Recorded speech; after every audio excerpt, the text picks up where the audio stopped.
Well, speaking of disagreeable people, let's talk about Donald Trump. Now, you've known Trump for a very long time, and you worked with him. Now, did you meet him for Celebrity Apprentice? Is that what was that like? And tell me about Mr. Trump, and let me ask you some questions if you would. So you have a very lengthy experience with him. So I met him first on America's Got Talent. He appeared as a guest star, I think, introducing one of the shows. And I met him briefly backstage, and he was intrigued by me because he knew that Rupert Murdoch, who was somebody he greatly admired, had made me the youngest newspaper editor for 50 years. So he knew about that part of my background, and that was all he was interested in, really. It was like, oh, so Rupert, you're one of Rupert's guys, right? So that's how we had a sort of immediate early connection. Then I entered Celebrity Apprentice, which he was obviously the host of.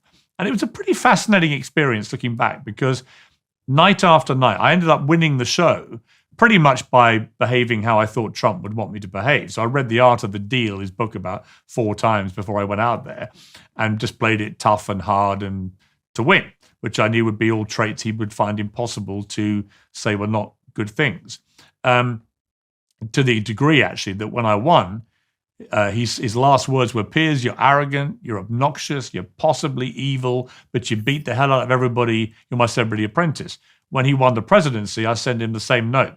Dear Donald, right. You're arrogant, you're obnoxious, you're possibly evil, but you beat the hell out of everybody and you're the president of the United States. So we had that little thing going. But on Celebrity Apprentice, what I remember most vividly was that he was a very different character in those boardrooms for 3 hours a night than I ever saw when he was president. When he was president, he was the ultimate alpha male, I believe, playing a role. I believe we didn't see the real Donald Trump. We saw the disagreeable side of him most of the time. The bully boy, the braggart, the alpha guy who would never apologize for anything because it's too weak. He was abusive, he was disrespectful, and so on. In the boardroom for hour after hour, he could be very heartfelt. He could be very moved by people. He could be very funny. He could be very warm. I remember all those things and thinking, what happened to that guy? Why don't you show the world any of that stuff? Because if you did, it would be incredibly disarming. So I won the show. That I then went back into Celebrity Apprentice each year as one of his boardroom advisors for a few years. Then I joined CNN, interviewed him 30, 40 times at CNN.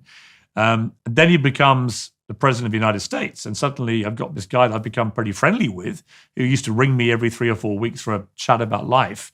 And now he's the most powerful man in the world. From a loyalty perspective, which I think is a trait overlooked with Trump, when he became president, I rang him and I said to him, actually first I would say when I left CNN, he was one of only 3 or 4 people in America who bothered to contact me afterwards. And he contacted me every month for a few months. How are you doing? Are you okay? Can I help you? Right now, people might say he had a vested interest in case you popped back with a big job. Well, maybe, but so did lots of people. And he was one of only a handful of people that bothered to actually contact me regularly to check I was okay and could he help. I never forgot that. Similarly, when he won the presidency, I rang him and we had a chat about a week later. And I said, I just had one favor. Of course, champ. He used to always call me champ because I won his show. Of course, champ. What is it? I said, I just want to have your first international television interview. I know you're going to do a domestic one in America, but first international. Done. And a few months later, I was at Davos in Switzerland, a 45-minute wide-ranging interview with the President of the United States, which was spectacularly good for my career. And he kept his word. So Trump, if you were loyal to him, was very, very, very loyal back. I've fallen out with him recently because I just can't buy into all this stolen election nonsense. And I've told him to his face, and he doesn't want to hear it. Well, I think part of the reason, I'm going to lay out some theories and you tell me if I'm wrong, okay? I think part of what happened to Trump was that tough part of him played well, especially to working class people. And I think that there was an element of that was very genuine, especially contrasted with Hillary Clinton and the Democrats, what would you call it, patronizing attitude towards working class people. And Trump could speak to people directly, and he had that bluntness that disarmed them in some sense and made them believe that he was, at least in many ways, dealing an honest hand. Now, he suffered a tremendous amount of assault through vitriol when he was running for president and when he was president, probably more than any president that I can remember, including Richard Nixon, who I think might have run second for having most abuse dumped on him. And whether or not that's deserved is independent. I think in Trump's case, it was over the top in quite a remarkable way. And so I think that probably elicited more of that bullying behavior that might be perhaps a weakness. I've been trying to understand him. And the bullying, the last interview you did with him, I believe, one of the things I noted about Trump was that he would do something about every 10 minutes that was markedly out of the ordinary conversationally. And so I watch for that because I'm a clinician. And so I always watch people talk to see when they're going off script, let's say, because there's always something underneath that. And one of the things Trump does, and I don't know how much of this is conscious and how much of it is reactive and how much of it has become habitual, is he'll say utterly proper, he'll make statements that are way over the top. So I think he said, for example, when you were interviewing, something like, "I tell the truth more than anyone ever has in history." And then he said about 10 minutes later, something like, "I've run the best administration in American history." And they're over the top, preposterous statements, and they have this self-aggrandizing element that's got a juvenile flavor to it. And I'm not doing a global critique of Trump's personality because I suspect, as you've already indicated, that he's a multifaceted person. But there's an element of him he's got this 10-year-old bully part of him that also has a compensatory element. And so to say, I tell the truth more than anyone has in history or something along those lines, I think, well, like, who are you comparing yourself here to exactly? Like, you tell the truth more than Jesus Christ. You run a better administration than Abraham Lincoln or George Washington. And it's marked because people don't generally do that in conversation, right? They don't come out with a preposterous statement about how remarkable they are with some degree of regularity. And now it seems to me to be associated with some other tendencies that he has. Like, he has a tendency to nickname people, and he has unerring accuracy in doing that, and it can be devastating. And that also reminds me of someone who's like a very professional 11-year-old bully. And a few of them can bring a teacher to their knees if their attacks are targeted. And they can certainly do that with their classmates. And so I wonder with Trump if he's pushed into a corner because of all the vitriol. The bullying and braggadocio tendency has become exaggerated. Maybe he's more surrounded by sycophants now than might be helpful. Now, I don't know that for sure, but it looks to me like something like that is happening. And he's trying to calibrate himself, even during your interview, because he comes out with these statements, something like, "Well, look at how wonderful I am."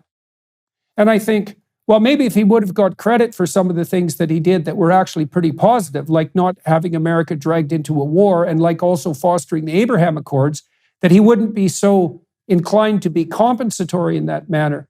And then that bullying tendency seems to me the inverse of that is this victimization routine, which he's wandered into. Now, Trump claims the elections were stolen by corruption.